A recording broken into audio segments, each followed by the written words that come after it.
Mesdames et messieurs, bonsoir. Voici les titres du journal aujourd'hui, 1er juin 2023, journée nationale de l'arbre. Le réseau de téléphonie mobile Bénin, MTN Bénin, a sacrifié la tradition de mise en terre de plants. Cette 39e édition est jumelée au lancement du projet 21 Days of Yellow Care et c'est la forêt sacrée de Paou, dans la commune de Ouida, qui a accueilli l'événement appuyé par la Direction générale des eaux, forêts et chasse. Les détails dans un instant. Et pendant ce temps, l'Union des conseils économiques et sociaux et institutions similaires des États et gouvernements membres de la francophonie UCSIF est en assemblée générale à Cotonou. Les travaux de 2 jours prennent en compte les réflexions sur la place des institutions de la société civile organisée pour la gouvernance de l'eau dans l'espace francophone. Le point de la cérémonie d'ouverture des travaux dans ce journal. Nous parlerons également de 2 journalistes élevés au rang de commandeur de l'Ordre national du Bénin. Il s'agit de Agapit Napoléon Maforican et Sébastien Agota. Ils sont décorés ce 1er juin 2023 pour leur engagement au service de la nation et surtout après leur passage à la haute autorité de l'audiovisuel et de la communication. Voilà pour les titres. Mesdames et messieurs, à nouveau, bonsoir. L'Union des conseils économiques et sociaux et institutions similaires des États et gouvernements membres de la francophonie UCSIF est en assemblée générale à Cotonou. Les travaux ont démarré ce jeudi et durent 2 jours. Cette rencontre qui s'ouvre ce 1er juin, journée nationale de l'arbre au Bénin, assoit ses réflexions sur la place des institutions de la société civile organisée pour la gouvernance de l'eau dans l'espace francophone. Le point de la cérémonie d'ouverture avec William Cliquant. Le rendez-vous de Cotonou, comme tous les autres précédents, est décisif pour l'ensemble des pays de la francophonie membres de cette instance. L'UCSIF, Union des conseils économiques et sociaux et institutions similaires des États et gouvernements membres de la francophonie, se réunit au Bénin pour réfléchir avec des experts sur la gouvernance de l'eau. Cette ressource naturelle doit être un outil de solidarité et de coopération entre les peuples. Des débats qui seront animés par des personnalités issues de divers horizons et aguerris sur les questions de la gouvernance de l'eau seront organisés autour de 3 panels pour réfléchir sur la gouvernance mondiale de l'eau dans l'espace francophone, la valorisation et l'utilité des travaux du Conseil économique et sociaux francophones sur la question de la gouvernance de l'eau. Cette assemblée générale de l'UCSIF est rehaussée par l'implication et la participation de la fêtière africaine des conseils économiques et sociaux.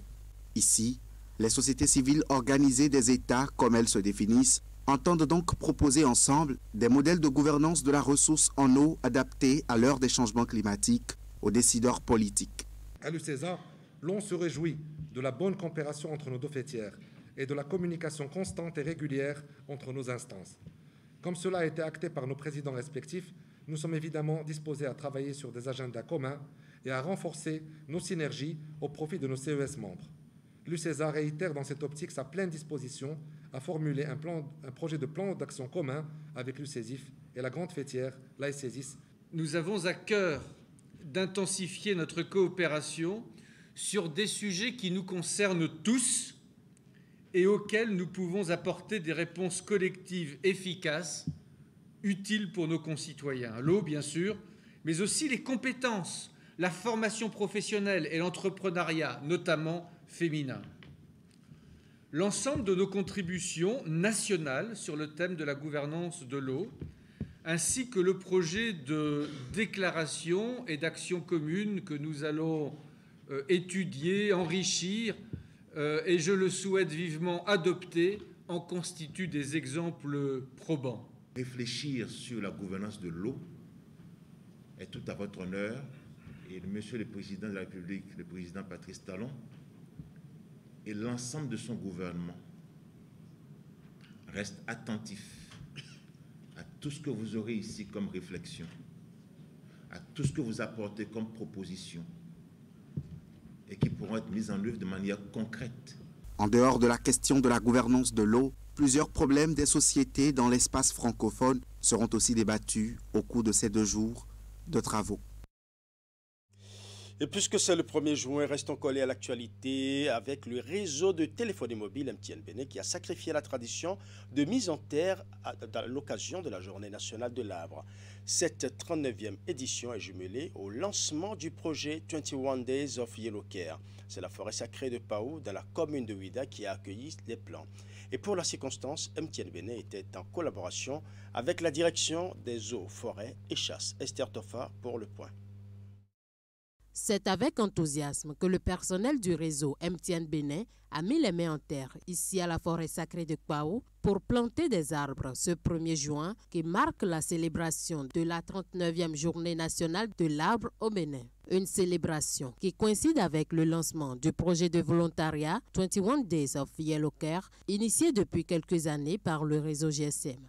We have a program called 21 Days of Yellow Care. 21 Days of Yellow Care, qui est une activité, un programme de volontariat du staff qui s'organise tous les ans, du 1er au 21 juin. Et cette année, ça coïncide avec la journée nationale, comme tous les ans, avec la journée nationale de l'arbre. Et nous avons décidé de planter, de mettre en terre des plants pour contribuer justement à la protection de la planète, de notre planète. Donc la DG disait que c'est justement ce qui a motivé notre sortie aujourd'hui pour lancer le programme 21 Days of Yellow Care. Et nous, notre objectif, c'est vraiment de donner à la communauté. C'est pour cela que nous sommes sortis nombreux, comme vous pouvez le constater, pour donner à la communauté, pour donner de notre temps. Et nous donnons, mais nous ne reprenons pas. Donc l'idée pour nous ici, c'est vraiment de donner et ne pas reprendre. And we always want to do the right things here. Planter un arbre, ce n'est pas un acte anodin. C'est prendre le pari sur l'avenir, c'est permettre également à notre planète de respirer mieux, c'est permettre, comme dans ce cas précis, à nos ménagères d'avoir du bois de chauffe et de pouvoir sauver les autres essences qui se trouvent dans la forêt. Près de 2500 plants sont mis en terre sur une superficie d'1 hectare. L'essence choisie par le personnel de MTN Bénin est l'acacia olicuriformus. Cette essence parce que depuis l'avènement du projet Bois de Feu, et les responsables ont compris que pour servir en bois de feu les populations qui ne cessent de s'accroître autour de Kpao et ses environs, ils ont préféré l'essence acacia par sa croissance rapide et ça permet de vite le cultiver, le mettre après 6 ans de révolution à la disposition de la population comme bois de chauffe. Les autorités de la localité ne sont pas restées en marge de cette initiative qu'elles saluent et souhaitent sa perpétuation. Initiative qui cadre bien avec le programme d'action du gouvernement et de son président, son Excellence Patrice Talon. Je voudrais profiter de cette opportunité qui m'est offerte pour souhaiter que cette initiative s'étende vers les autres communes du département de l'Atlantique pour que le reboisement soit chose effective dans tout le département de l'Atlantique. Ce qu'il a fait ici, nous reconnaissons sa valeur et nous allons peut-être suivre avec la direction des eaux et forêts de Paou l'évolution des plans qu'on a mis en terre aujourd'hui pour que d'ici 3 ans, d'ici 2 ans, 3 ans, lorsque MTN va vouloir dire je vais faire un déplacement pour aller voir ce qu'on avait fait il y a cela 2-3 ans pour que MTN ne soit pas déçu en son temps. Le directeur du Fonds national pour l'environnement et le climat, représentant le ministre du cadre de vie et des transports chargé du développement durable, a également encouragé cet acte posé par MTN Bénin en cette journée dédiée à l'arbre. Je voudrais féliciter MTN pour cet engagement citoyen en faveur de l'environnement. MTN n'est pas à son premier coup d'essai. MTN était déjà aux côtés du ministère du cadre de vie les années passées sur les 125 km de côte de nos plages pour ce même exercice. Ça veut dire que la tradition va se perpétuer davantage. Le projet 21 Days of Yellow Care vise à impacter les personnes les plus défavorisées, notamment les handicapés. Plusieurs activités vont meubler ce projet qui s'étend sur la période du 1er au 21 juin 2023.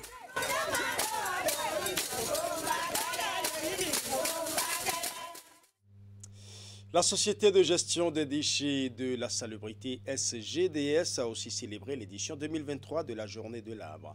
Cette célébration a eu lieu sur ce point de regroupement de Weto dans la commune d'Abomey-Calavi. À cette occasion, 149 saules pleureurs ont été mis en terre. Nous allons suivre. S'il vous plaît, non, vous venez finaliser ça dans le trou. Il faut mettre dans le trou et retirer le sachet. Voilà.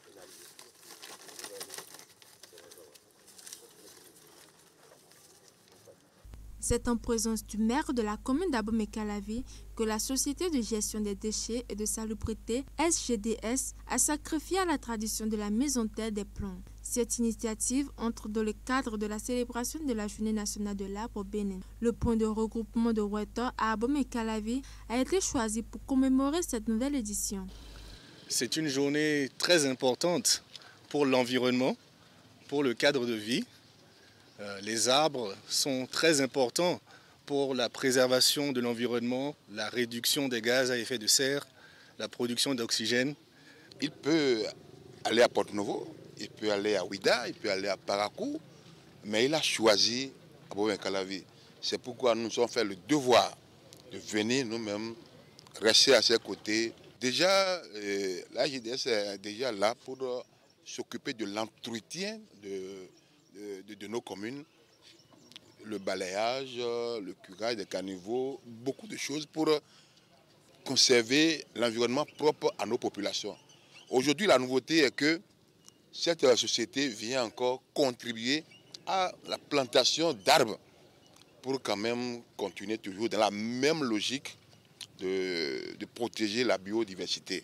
Pour cette 39e édition, 149 plants ont été mis en terre. La société a choisi de planter des saules pleureurs, une espèce très appréciée comme arbre d'ornement, notamment au bas des pièces.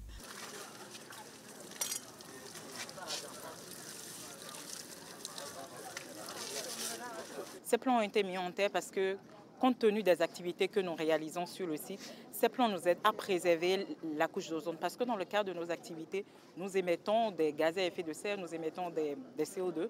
Donc déjà, même pour les particules volantes, ces arbres, de par leur hauteur, aident à préserver, à conserver ces particules-là pour que cela ne s'éparpille pas dans l'environnement. Ces 149 plants ont été identifiés, déterminés en fonction de la superficie linéaire du site pour pouvoir créer une ceinture verte autour du site. La distance d'écartement entre deux plants étant de 50 cm, le site a une superficie linéaire tout autour du site de 63 mètres linéaires. Donc le calcul a été fait pour identifier le nombre de plants exacts qu'il faut trouver pour créer une bonne ceinture verte autour du site. Plantons et entretenons les essences forestières autochtones pour restaurer nos écosystèmes et préserver notre santé. C'est le thème de cette 39e édition de la Journée de l'arbre. Le 1er juin 2023, Journée nationale de l'arbre, a été également célébrée dans le département de Louémé. Sous la direction du préfet Maria Potrossou, plusieurs plants ont été mis en terre dans la commune d'Adjara. Voici le compte rendu de cette opération qui vise la sauvegarde de l'environnement. Ici, sur le site de l'université d'Adjara, que le préfet du département de Louémé a, ce jeudi, avec la participation des agents de la mairie d'Adjara, les femmes de l'Assemblée nationale et l'administration forestière du département, célébré la Journée nationale de l'arbre et procédé par la même occasion au lancement de la campagne nationale de reboisement 2023-2024 dans le département. Mesdames et messieurs, l'arbre c'est la vie. Il assure le bien-être de tous et la survie de l'humanité. C'est pourquoi il y a un adage populaire qui dit « Celui qui a planté un arbre n'a pas vécu inutilement ». L'arbre est l'un des éléments essentiels de notre écosystème. Mesdames et messieurs, vous convenez donc avec moi que c'est à juste titre que vivre dans un environnement sain satisfaisant et durable est un droit fondamental que tout citoyen doit défendre. Au total, 5193 plants d'espèces autochtones variées sont prévus pour être mis en terre. Le choix d'espèces autochtones variées se justifie par un souci de protection des écosystèmes, selon l'administration forestière. Il a été retenu cette année, à la 39e édition, le thème que voici. Plantons et entretenons les essences forestières autochtones pour restaurer nos écosystèmes et préserver notre santé. Il ne serait pas alors superflu de rappeler ici quelques fonctions essentielles de l'arbre, particulièrement les essences autochtones et de l'écosystème forestier. Elles assurent la purification de l'air, des eaux souterraines, la lutte contre les érosions, la lutte contre les effets pervers des changements climatiques, la régulation des températures et des eaux, la production des biens et services, la production des fruits, des aliments, des médicaments et j'en passe. Toutes ces fonctions concourent au bien-être de nous tous. La campagne de mise en terre de plants est ainsi lancée dans le département de Lomé et chaque citoyen est appelé à faire le geste pour contribuer à la sauvegarde de l'environnement. Et justement, dans le cadre de l'édition 2023 de la Journée nationale de l'arbre, les différents acteurs intervenant dans le secteur de la mise en terre des plants d'Anakad dans le nord du Bénin ont initié une séance de travail à l'ATDA Pôle 3 de Natitengu. L'objectif de cette rencontre faite de panel était de réfléchir sur les voies et moyens pour diminuer le taux de mortalité des plants d'Anakad. Voici le reportage signé Régis Hippolyte Agossou. Depuis quelques années, le gouvernement béninois a lancé le projet de mise en terre des plants d'anacarde dans certaines localités du territoire national avec pour objectif d'embraver autant de superficie possible. À mi-parcours de ce projet et à la veille de la célébration de l'édition 2023 de la Journée nationale de l'arbre, cette séance de travail se tient dans les locaux de l'ATDA Pôle 3 à Natitengu sur la mortalité des plants mis en terre. Cette année, nous avons, je pense que c'est l'année qui a été la plus douloureuse depuis quelques moments. Nous avons eu un fort taux de mortalité. Il est intéressant et il est indispensable de faire un bon diagnostic afin de prendre les résolutions pour pallier définitivement cette situation. Et c'est à cet exercice que ça donne les différents experts présents à cette rencontre de Natitengu à travers ce panel. Le panel parce qu'à un moment donné, on s'est rendu compte que les résultats ont montré que nous enregistrons au moins 70% de mortalité au niveau de nos plants nouvellement mis en terre. Donc, un nouveau mécanisme a été initié. Et c'est ce mécanisme, le contenu de ce mécanisme qu'on veut partager, qu'on veut rendre public à partir de ce podium-là aujourd'hui. Et à partir de demain, ce serait au niveau de nos cellules communales. Le relais sera pris et pendant 6 jours, l'information va passer, va circuler au niveau des cellules communales. Étaient également à la séance de travail les partenaires techniques et financiers soutenant cette initiative du gouvernement. Nous restons convaincus au niveau des technoserves Bénin Cajou que l'atteinte de l'objectif d'accroissement de la production de noix brutes de cajou repose sur la qualité du matériel végétal qui sera mis en place. Et c'est en cela que l'option a été prise par Technoserve à travers ce projet d'accompagner non seulement les pépiniéristes, mais également la recherche. Le PACOFID a été mis en place et mis en œuvre à travers des partenaires stratégiques. J'entends l'ATDA 4 sur la filière Anakad pour des investissements massifs et les autres ATDA contributrices pour que nous puissions mettre en œuvre toutes les activités qui concourent à la productivité de la filière anacarde. Je pense que ensemble avec Technosev, avec Padefaena et avec Procajou, nous avons mûri l'idée pour que nous soyons ensemble pour travailler en synergie pour les résultats que nous attendons. Plusieurs engagements ont été pris au cours du panel par les différents acteurs de la filière anacarde qui promettent de tout mettre en œuvre pour diminuer le taux de mortalité des plants qui seront désormais mis en terre. Autre volet de l'actualité nationale, l'Assemblée nationale du Bénin dispose désormais d'un nouvel organe pour la promotion des droits des femmes béninoises. Il s'agit du caucus des femmes parlementaires dont le bureau, composé de femmes engagées, est officiellement installé ce mercredi par le président Louis Vlavonou. C'était en présence de plusieurs autres présidents d'institutions. Reportage. Des mains du président de l'Assemblée nationale Louis Vlavonou, elles reçoivent le flambeau pour désormais accompagner les organes de défense des droits des femmes, mener des plaidoyers au niveau des gouvernants, initier des propositions de loi en faveur du genre et bien d'autres actions. Les femmes parlementaires membres du creuset dénommé caucus prennent officiellement ici fonction. Le caucus des femmes parlementaires du Bénin a pour finalité, au-delà des clivages politiques, de permettre aux femmes parlementaires béninoises d'agir ensemble et en solidarité en faveur des droits des femmes, de l'égalité des sexes et de la prise en compte du genre dans le travail parlementaire.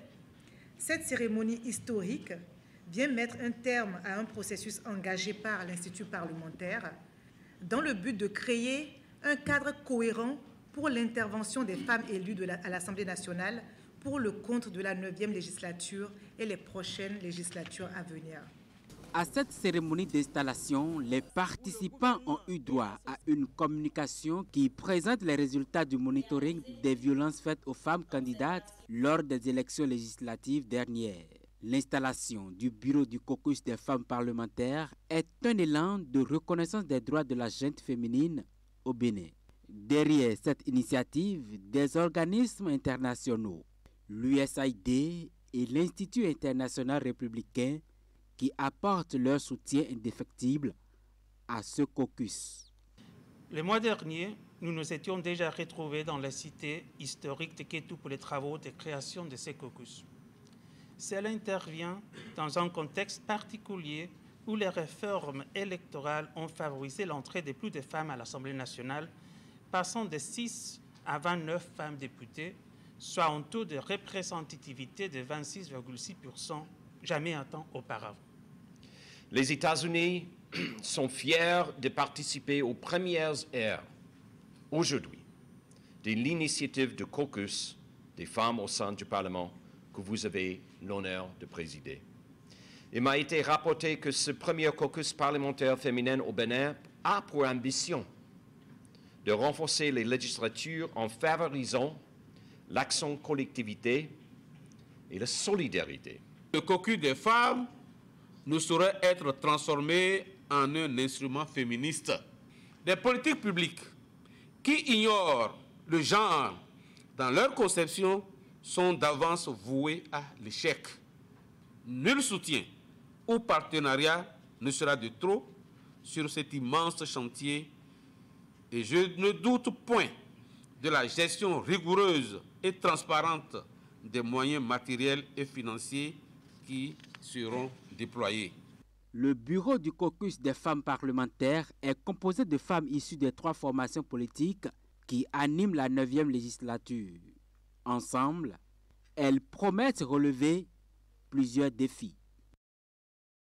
Page média de ce journal, Agapite Napoléon Baforicain et Sébastien Agouta sont élevés au rang de commandeur de l'Ordre national du Bénin. C'est à la faveur d'une cérémonie de distinction qui s'est déroulée ce 1er juin 2023 à la chancellerie du Bénin.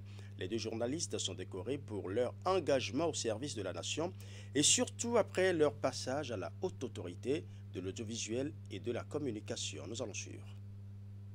Au nom du président de la République, grand maître de l'ordre, et en vertu des pouvoirs qui nous sont conférés, nous vous faisons commandeur de l'Ordre national du Bénin.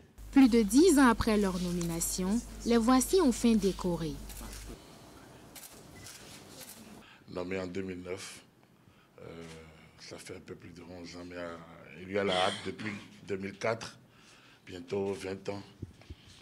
Donc nommé à ce titre, j'aurais pu la récupérer comme mes collègues, disons en 2009 quand nous finissions le mandat. Agapit Napoléon Maforican et Sébastien Agbota, deux journalistes émérites qui reçoivent ici des honneurs dus à leur rang. Il est vrai que leur décoration est statutaire,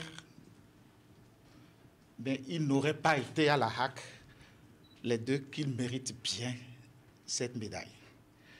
Le doyen Agbota, l'histoire ne le dira pas encore, alors que l'histoire devrait le dire, est le père de la HAC.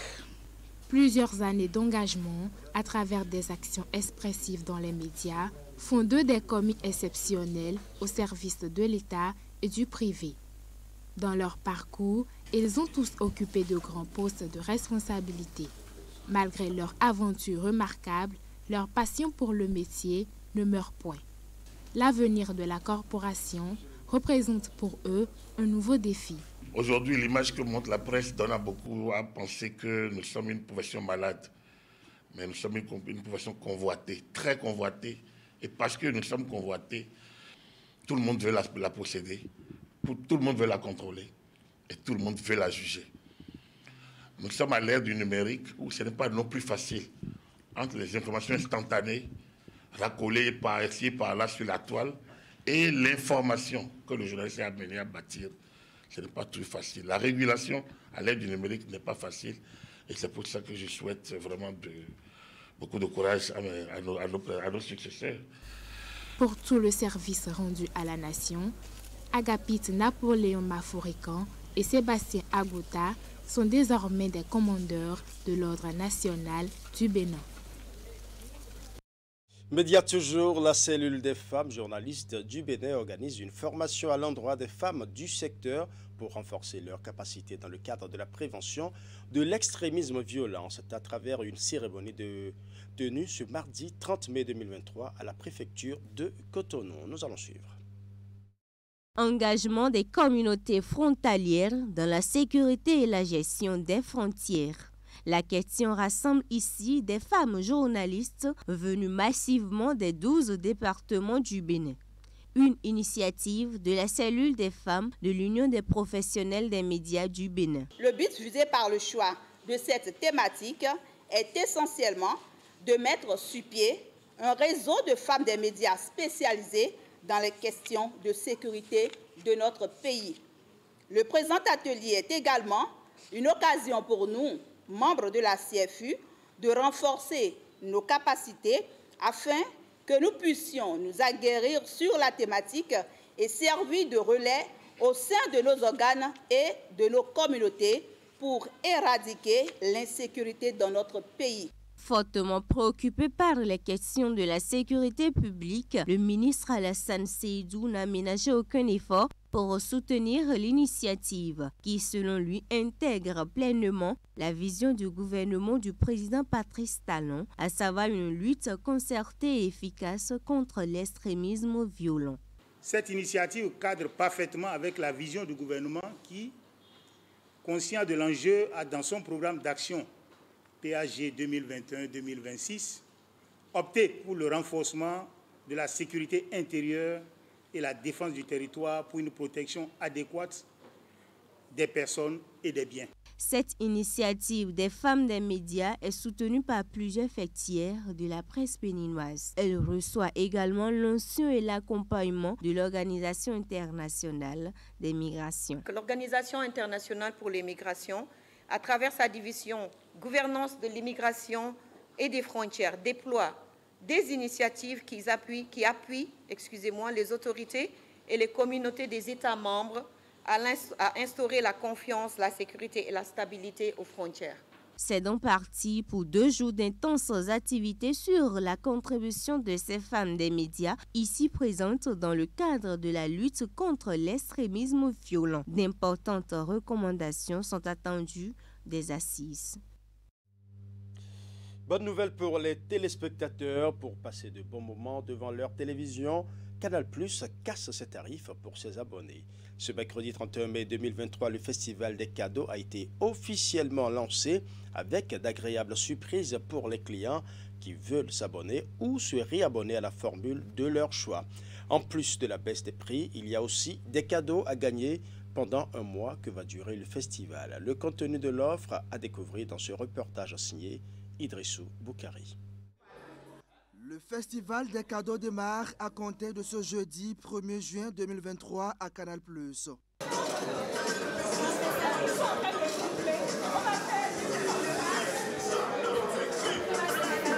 la famille Canal+ fait ce festival, c'est un festival de cadeaux pour vous. Moment de fidélisation, de reconnaissance, de récompense et de réjouissance entre Canal+ et ses abonnés pendant un mois. Avec des programmes inédits, Canal+ trouve les moyens de mieux satisfaire les besoins de tous les membres de la grande famille. Nous avons quand même la finale de la Champions League à ne pas manquer. À tout prix, il faut que toute la famille regarde pour les fanatiques du foot qui va se dérouler le 10 juin entre Manchester United et Inter de Milan sur Canal Sport 3. Nous avons également Total Relooking qui passera sur Canal+ Sport. Et nous avons 4 mariages pour une nuit de miel tant entendu par les Béninois qui passera également sur Canal+ Sport. Et nous avons pour tous nos petits qui seront en vacances très prochainement, à partir du 30 juin, TED et les explorateurs qui passeront quand même le 30 juin également sur Canal+ Family. En juin, seulement avec Canal+. Il faut essayer de tirer le meilleur des surprises que la vie nous réserve. Il faut qu'on saisisse notre chance. C'est donc le festival de sport, de divertissement et de séries pour des moments exceptionnels à la télé. Le festival de cadeaux à Canal+, ce ne sont pas que les abonnements. Le réabonnement a aussi ses surprises pour les abonnés. Tous ceux-là qui disposent aujourd'hui d'un décodeur Canal+ actif, même ceux qui disposent aujourd'hui d'un décodeur Canal+ qui est inactif, il vous suffit juste de vous réabonner à la formule de base, à la formule que vous aviez avant que le mois ne finisse pour bénéficier de tout Canal+ pendant 15 jours. Et ce n'est pas tout, on a également tous ceux-là qui ne bénéficient pas d'un décodeur Canal+, tous ceux-là qui ne sont pas encore, qui ne font pas encore partie de la famille Canal+, le décodeur pour vous est à 1000 francs seulement à partir de la formule évasion. Et comme je le disais, la formule évasion c'est 10 000 plus le décodeur à 1000 francs, ça vous fera 11 000 francs. Et comme on l'a vu tout à l'heure encore, le second cadeau qui est l'installation à partir de 2 000 francs au lieu de 4 000 francs, vous fait un kit complet à 13 000 francs. Donc j'invite tous ceux-là qui ont un décodeur Canal+ à bénéficier de ce cadeau qui est les 15 jours à tout Canal+.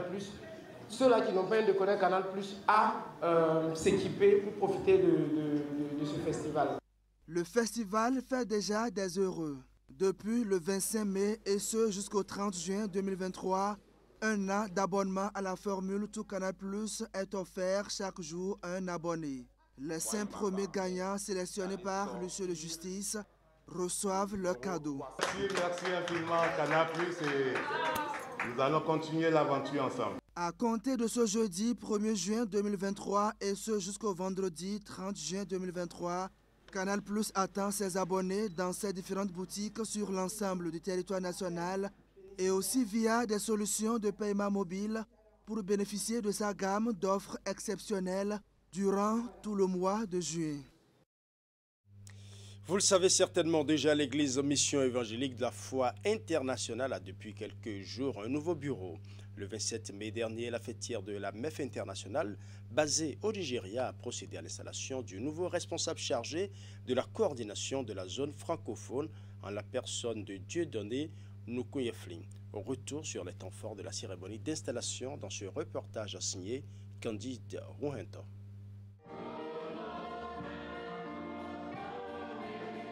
Devant de nombreux fidèles de l'Église Mission évangélique de la foi internationale, le pasteur Dieudonné Nukunyefling a été élevé au rang de responsable national et chargé de la coordination de la zone francophone. La cérémonie d'installation Débuté par une prière d'ouverture, s'est très vite accentué sur la biographie de l'homme. Il est un pasteur en plein temps, depuis 1982, où il a donné sa vie à Jésus. Ensuite, il a donné sa vie pour ce ministère très fermement, très engagé. Il a été vraiment un serviteur de son prédécesseur, pourquoi pas, pour pouvoir accueillir beaucoup de choses. Et dans tout ça là, nous l'avons vu à l'œuvre où il est devenu aussi pasteur de département.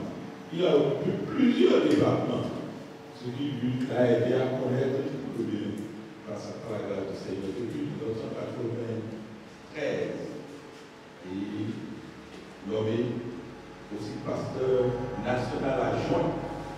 Un nouveau pasteur de Santo-Domingue, c'est bien sûr depuis 2003. Son parcours, dressé en quelques minutes à tous les fidèles de la MEF internationale présente, est suivi d'une lecture minutieuse du message de la lettre spéciale venue du siège émise par le surintendant général.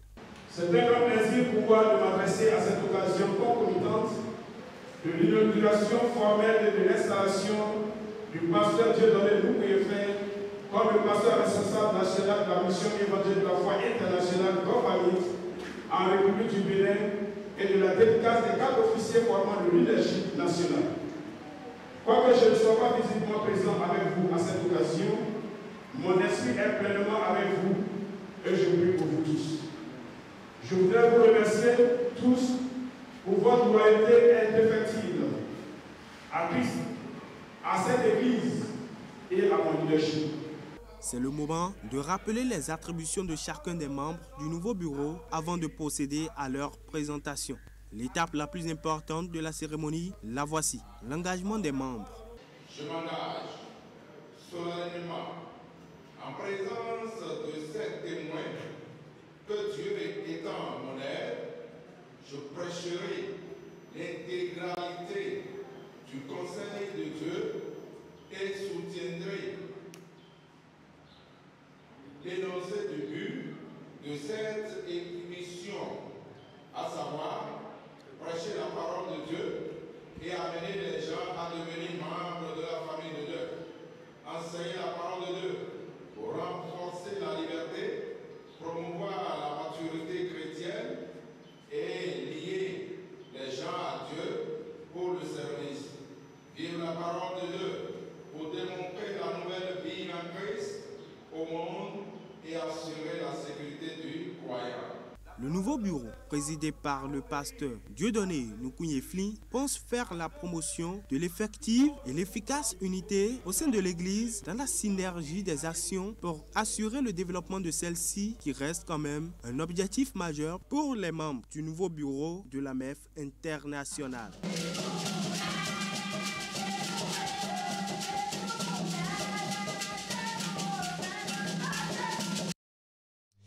Ainsi se referme ce journal que je vous remercie d'avoir suivi. Tout le plaisir était pour moi de rester en votre compagnie. Bonne soirée chez vous.